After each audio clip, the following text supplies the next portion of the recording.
রেলের বাংলো অবিলম্বে খালি করার নোটিশ পেলেন বিজেপি নেতা দিলীপ ঘোষ। তবে বাংলোটি যার নামে তাকেও শোকজ করেছে রেল। তবে রেলের একটি বাংলো নিয়ে অভিযোগ উঠেছিল অনেক দিন ধরেই। বিশেষত এলাকার তৃণমূল নেতৃত্ব বারবার অভিযোগ জানাচ্ছিল। এবার সেই বাংলো ছাড়ার নোটিশ বৃহস্পতিবার পেলেন প্রাক্তন বিজেপি সাংসদ দিলীপ ঘোষ। একসময় তিনি মেদিনীপুরের সাংসদ ছিলেন, আর সেই সূত্রেই তিনি ওই রেল কোয়ার্টারে থাকতে শুরু করেছিলেন। তবে 2020 সালের 31শে মার্চের পর তুষারকান্তি ঘোষ অথবা আর কারো নামেই ওই 677 নম্বর বাংলো বরাদ্দ করা হয়নি বলে আরটিআই করার জবাবে জানিয়েছে রেল। গত 5ই এপ্রিল এই বিষয়টি প্রকাশ্যে আসে তৃণমূল কংগ্রেস নেতা দেবাশিস চৌধুরীর করা একটি আরটিআই এর জবাবে। এরপরই শুরু হয় বিতর্ক। অবৈধভাবে দখল করা হয়েছিল 677 নম্বর বাংলো বলে অভিযোগ। এদিকে 2017 সাল থেকে বিজেপি নেতা দিলীপ ঘোষ ওখানে থাকেন। এ ব্যাপারে প্রাক্তন সাংসদের দাবি ছিল বন্ধু তুষারকান্তি ঘোষ তাকে ওই বাংলো ব্যবহারের অনুমতি দিয়েছিলেন, আর এবার মেদিনীপুরের প্রাক্তন সাংসদকে সেই বাংলোই ছেড়ে দিতে হবে। রেলের ওই বাংলো নিয়ে বারবার অভিযোগ উঠছিল অনেক দিন ধরেই। ওই এলাকার তৃণমূল কংগ্রেস নেতৃত্ব বারবার অভিযোগ জানানোয় এবার দিলীপ ঘোষকে বাংলো ছাড়ার নোটিশ দেওয়া হলো, আর সেই নোটিশ ওই বাংলোর গায়ে সাঁটিয়ে দেওয়া হয়েছে। এদিকে ওই নোটিশকে কেন্দ্র করে এবং তার সামনে আসতেই সরগরম হয়ে উঠেছে রাজনৈতিক মহল।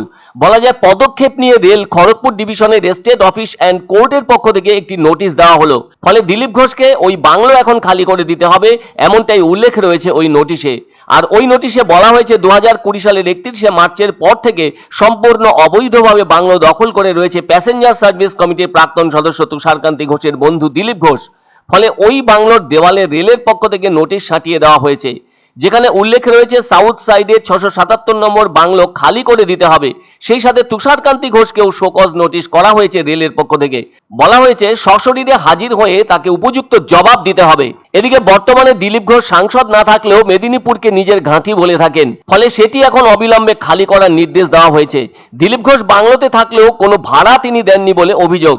যাই হোক, অন্যদিকে সাংবাদিকরা চাকরি বাতিল নিয়ে দিলীপ ঘোষের কাছে জানতে চাইলে তিনি জানান ষড়যন্ত্র করে 8,000 লোকের কাছে টাকা নিয়ে চাকরি দিল।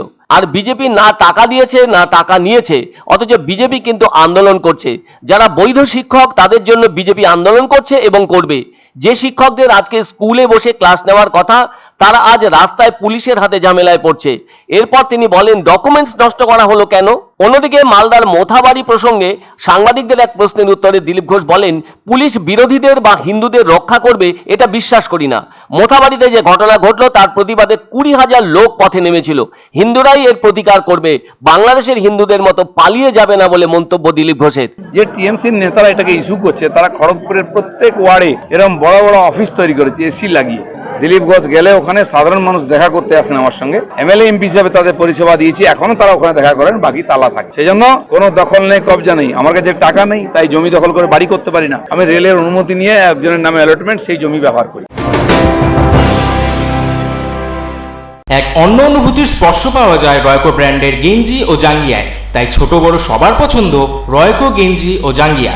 প্রস্তুতকারক জয়মনি হোশিয়ারি, কলকাতা। পছন্দসই সেরা খাবার খেতে হলে সোজা চলে আসুন রুচিসম্মত আধুনিক মানের রেস্টুরেন্ট রাজদরবারে। কেননা এখানেই আপনারা পাবেন ভোজনের রাজকীয় অনুভূতি। শুধু পুজোর সময়ই নয়, সারা বছরই রকমারি খাবার সরবরাহ করাই এই রেস্টুরেন্টের আভিজাত্য। আমাদের ঠিকানা রাজদরবার, রাহুতবাড়ি, বাবুপাড়া, জলপাইগুড়ি।